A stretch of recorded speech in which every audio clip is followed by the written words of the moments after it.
Hey guys, welcome to a new video. I'm Stephanie West. I'm a licensed counselor here in the state of Michigan. Today I want to talk to you about people who ask questions about, am I qualified? Is this the right step for me? Am I a good parent? Things like that. A lot of times we have questions and insecurities running for us, but one of the things I want to point out is, what if you didn't ask those questions, right? So if I have a parent coming to see me and they say, hey, I really think I'm messing up my kids. I'm doing this, and this. What do you think about that? Do you think there's any hope? And I say, here's the thing. You're here sitting asking that question.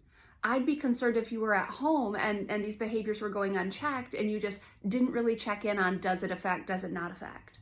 It's a really good thing to be asking that question. Now, if there's stuff that's not aligning with what you want to be true, let's skill build, let's try some new things. But it is important for us to understand that asking questions keeps us in a posture of humility. And humility is one of the launching points for living well and living healthfully and living a life where we can hopefully affect others for the good. And so one of my favorite authors is M. Scott Peck, and he does a lecture series, which I love to listen to.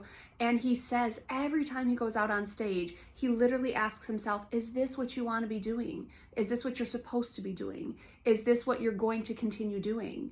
And the fact that he checks in with himself that regularly and the fact that he's kind of doubting himself keeps him in a posture of humility, which keeps him kind of aimed towards success.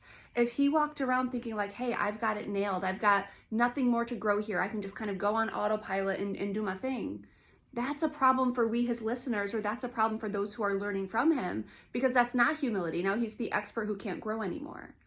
If you're asking questions in your life about, am I qualified? Do I belong here? Is this something I should be doing?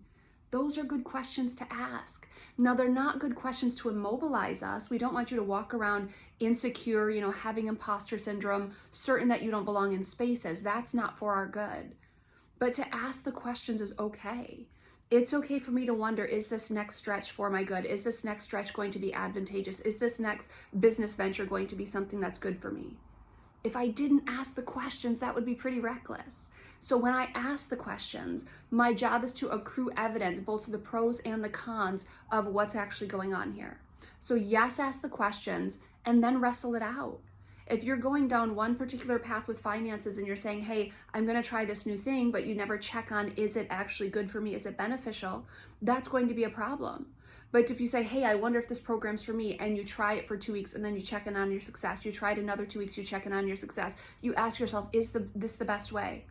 That's maturity in action. That's learning about the world around you through action. Those are good things. Asking questions matters.